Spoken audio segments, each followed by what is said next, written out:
ဘဝမှာဘာကြောင့်ဘုံဘုံတို့တွေကငြိမ်းငြိမ်းချမ်းချမ်းအေးအေးဆေးဆေးမနေကြရတယ်လေ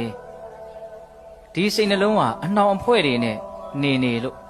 ဟုတ်လားအလိုရှန္ဒာတွေမကျေနပ်မှုတွေမတိမှုတွေဒါတွေအနှောင်အဖွဲ့တွေရဲ့ခေါင်းဆောင်ကြီးတွေပဲလေ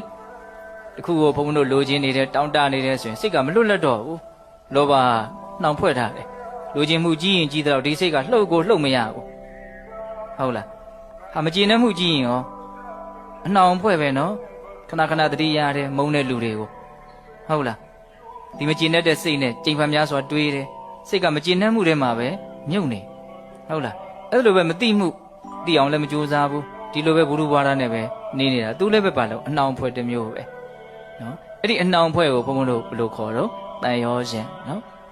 စိတ်နှလုံးကိုပူလောင်စေတဲ့လို့အဲ့ဒီတရားတွေကိုပဲနောက်ထပ်ဘယ်လိုနာမည်ပေးသေးတော့ကိလေသာဟုတ်လားစိတ်ကိုမလွတ်လပ်အောင်နှောင်ဖွဲ့ထားတဲ့လို့တန်ရောစဉ်လို့ခေါ်တယ်စိတ်ကိုပူလောင်အောင်ရှုမြိုက်တဲ့လို့ကိလေသာလို့လည်းခေါ်တယ်ဟုတ်လားစိတ်ကိုအမှန်တရားကိုမမြင်အောင်ရှေ့ကနေဖုံးကွယ်ထားတဲ့လို့និဝရဏလို့လည်းခေါ်တယ်ရေလှိုင်းကြီးများလို့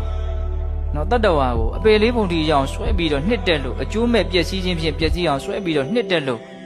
ဩဃလို့လည်းခေါ်တယ်အယက်မှုသမားတယောက်လို့သဘာဝတရားတွေရဲ့အမှန်ကိုဘာမှမသိအောင်ဖုံးကွယ်ထားတဲ့လို့လှည့်စားထားတဲ့လို့အယက်နဲ့လည်းတူတယ်တဲ့မနေ့ကအဲ့ဒါကိုပြောစရာကောင်းတာမပြောခဲ့ရဘူးဟုတ်လားမနေ့ကပဂတိအယက်ကြီးပဲပြောရင်းနဲ့အချိန်ကုန်သွားတာအာတဝအယက်ကိုမပြောခဲ့ရဘူးနော်တကယ်တမ်းကဒီကိလေသာတရားတွေကိုလည်းမြတ်စွာဘုရားအာတဝဆိုတဲ့နာမည်နဲ့မဟုတ်ဘူးလားလောဘရဲ့ဒိဋ္ဌိရဲ့မောဟရဲ့ဒီတရားသုံးမျိုးကိုမြတ်စွာဘုရားအာတဝလို့ခေါ်တာလေအာတဝဆိုတာဘာလို့အယက်မူသမားမှအမှန်မသိတာမဟုတ်ဘူးသူကတော့အာတဝနှစ်ထပ်ကွန်းလို့ပြောနိုင်တယ်ဗောနော်ပင်ကိုအာတဝရှိနေတယ်လို့ပဂတိအယက်ကလည်းထပ်တောက်ထားတယ်ဆိုတော့သူ့ဥစားကအမှန်ကိုမြင်နိုင်ကြအကြောင်းကိုသိပြီးတော့မရှိတော့ဟုတ်လားပဂတိအရက်ကိုမတောက်မျိုးတော့လည်းပဲတတိမရှိလို့ရှိရင်အမှန်မသိလို့ရှိရင်စိတ်နှလုံးဟာအာတဝအရက်ကြောင့်မူးဝေနေဦးမှာပဲသူကလည်းပဲအမှန်မသိနိုင်သေးဘူးเนาะအဲ့လိုနှစ်မျိုးရှိတာကိုဘုံဘုံတို့ဘာလို့မလို့နားလေရကိုယ့်ရဲ့စိတ်နှလုံးကိုငြိမ်းငြိမ်းအေးအေးနဲ့